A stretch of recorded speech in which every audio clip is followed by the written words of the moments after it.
മീശോൻ്റെ അന്നത്തെ വീഡിയോ തലേ ദിവസത്തെ വീഡിയോ ആണ് കേട്ടോ. അപ്പോൾ നമ്മൾ കണ്ണൂരിൽ നിന്ന് വരുന്നതാണ്. 2 ദിവസമല്ലേ ലീവ് ഉണ്ടായിരുന്നുള്ളൂ. അപ്പോൾ നമ്മൾ വിഷുവിന് നാട്ടിലോട്ട് വന്നാണേ.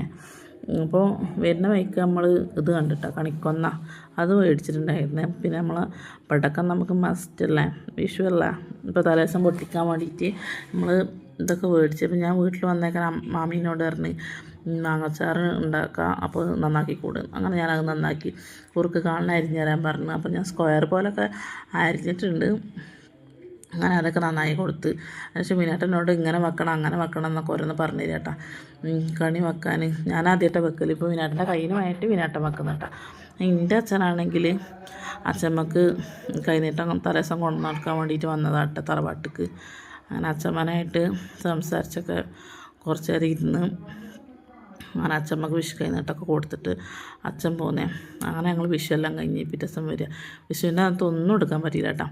അപ്പോൾ ഞങ്ങൾ ട്രെയിനിൽ കയറ്റാൻ വേണ്ടിയിട്ട് എൻ്റെ അച്ഛൻ വന്നിക്കണ്, നാത്തും വന്നിക്കണ്, അമ്മ ഉണ്ടായിരുന്നു, അളിയ ഉണ്ടായിരുന്നു.